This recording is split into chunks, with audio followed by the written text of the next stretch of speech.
Hola, привет, hello, hello.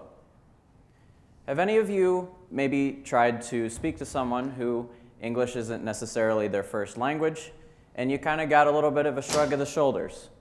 Maybe you got kind of an empathetic smile and a nod, or maybe they just straight up stared at you like this. Kind of weird, right?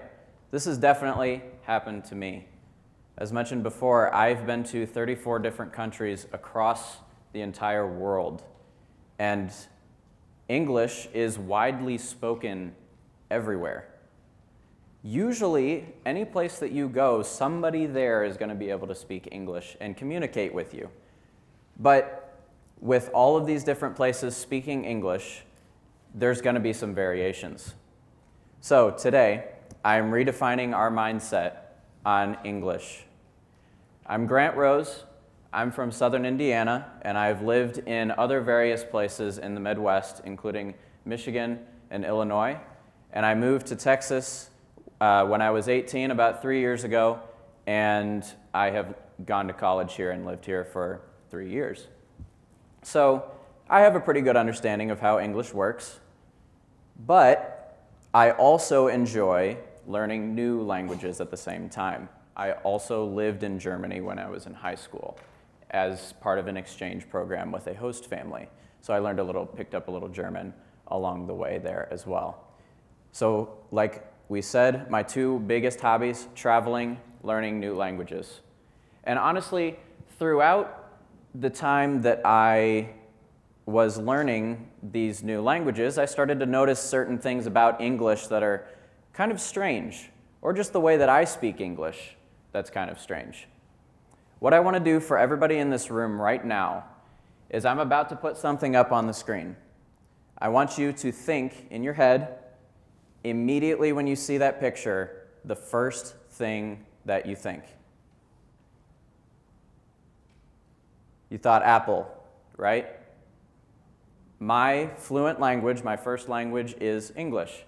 So when I see a picture like this, I'm going to think apple.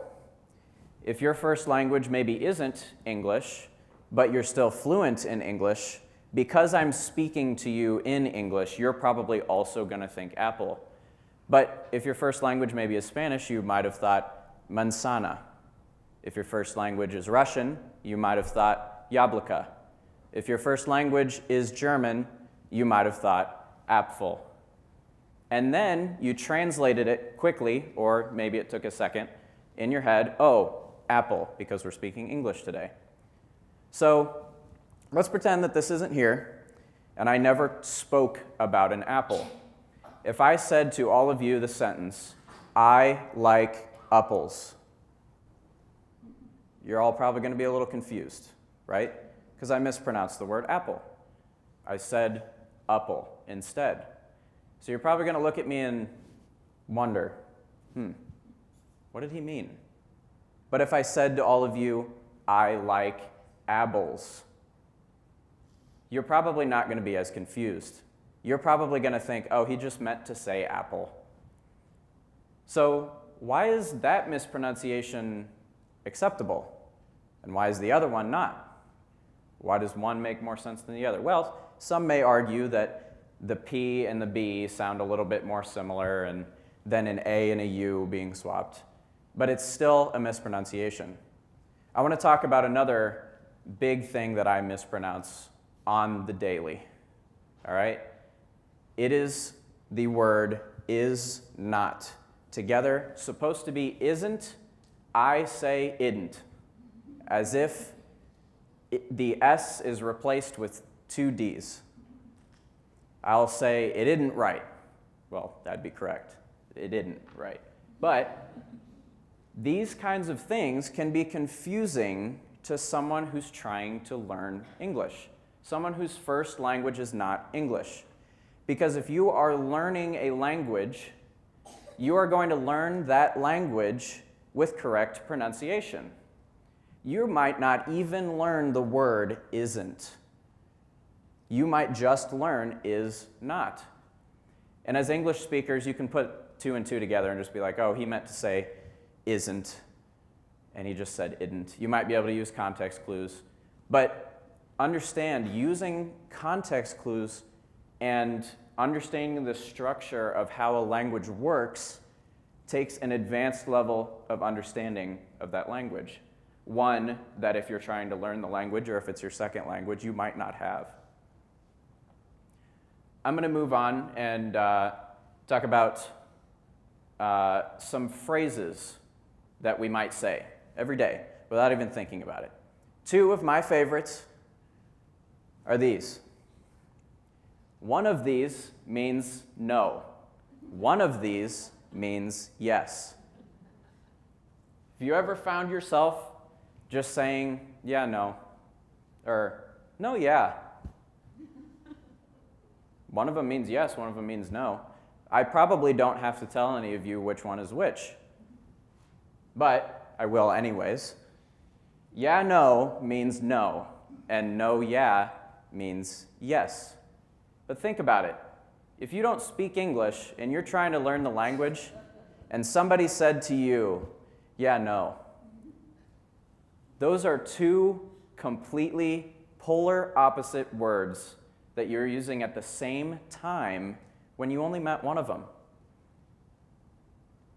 Isn't that kind of confusing?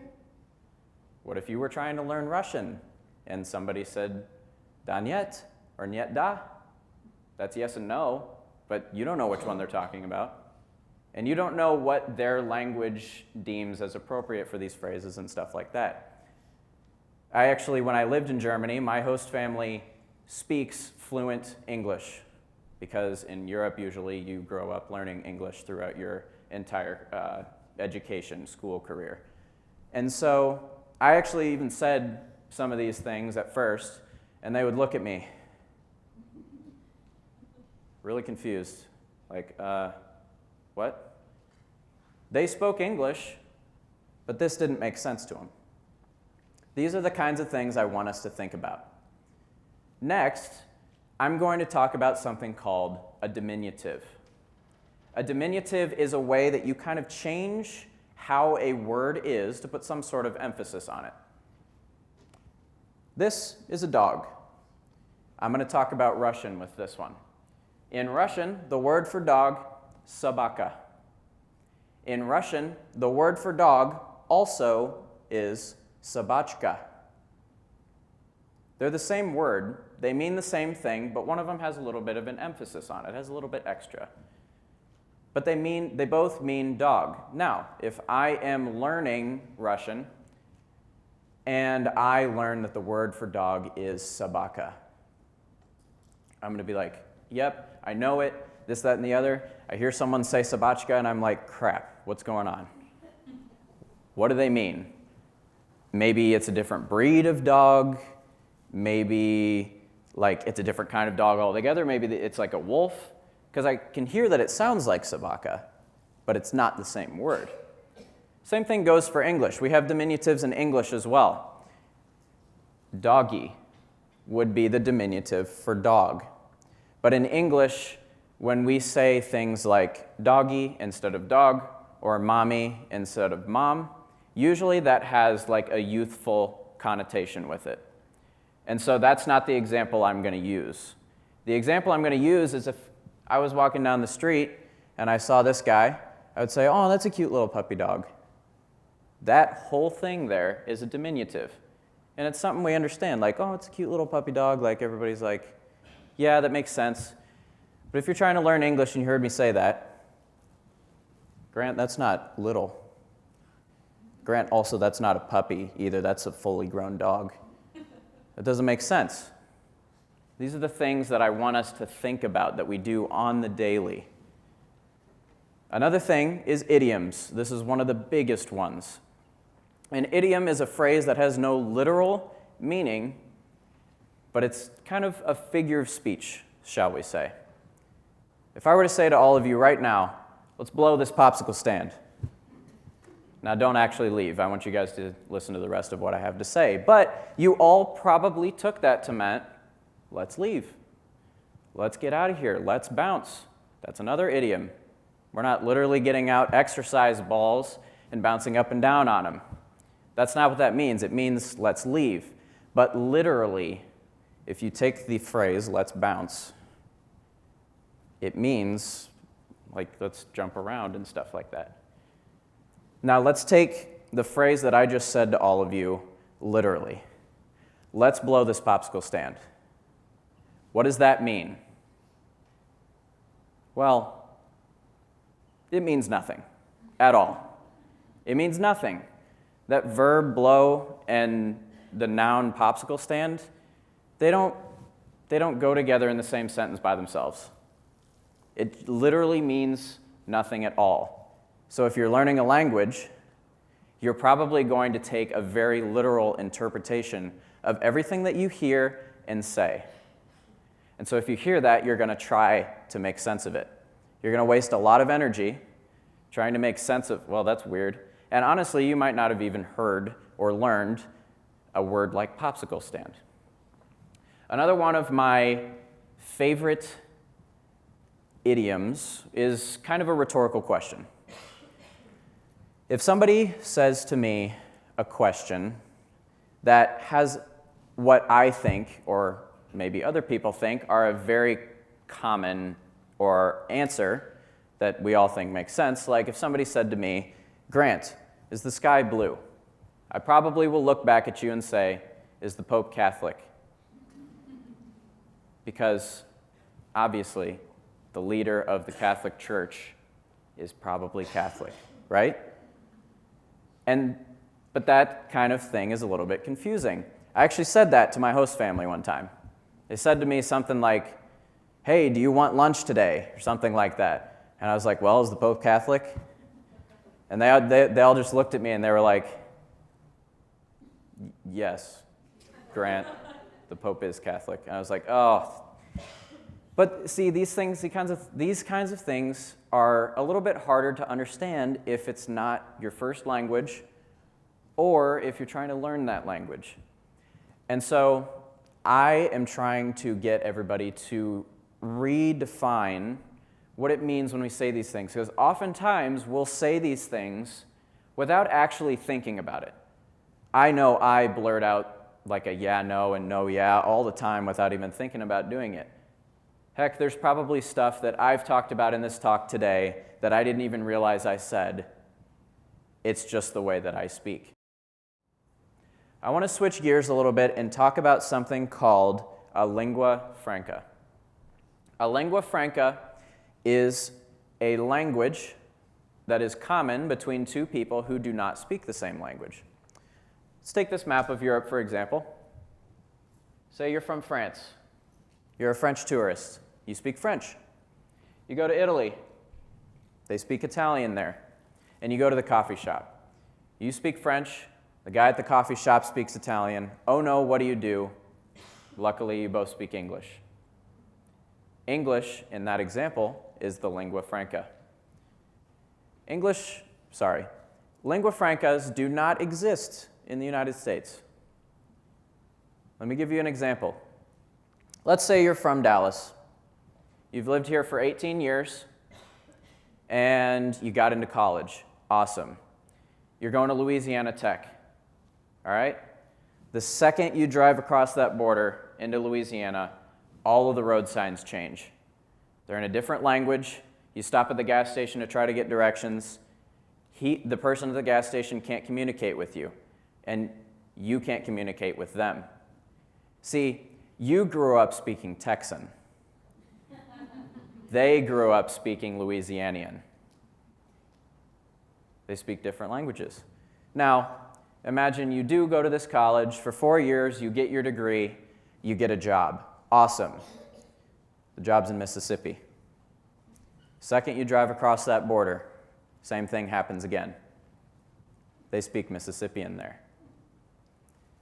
Welcome to pretty much the rest of the world. That's how it works, just about everywhere. Because in the United States, states are about the size of most countries in the world. So when you cross those borders, generally you're speaking a different language. But with Europe specifically, you learn English from when you're a very young age. And English isn't the lingua franca everywhere. Some places have different lingua francas, but generally it's English. And in the United States, it's rare to have someone who speaks 2, 3, 4, 5, however many different languages. But when you go around the world, it's very common. Even if you speak English or any language fluently, but it's not your first language, it's still very hard to understand. Even though my host family spoke fluent English, still some things were very hard to understand. Things like humor. Humor usually takes sentence structure and different words and mixes them up a little bit so you can notice little subtleties, things like that. And that kind of thing takes a large understanding of how a language works. And I think that anybody in here could agree with me when I say, if you speak more than one language and I told you a story, that you would want to hear that story in your first language. If you want to listen to all the subtleties of a story, all of the humor, all of the drama, everything, even if you speak another language, it's going to hit home the most in your first language. So I hope I leave you with this. Slow down.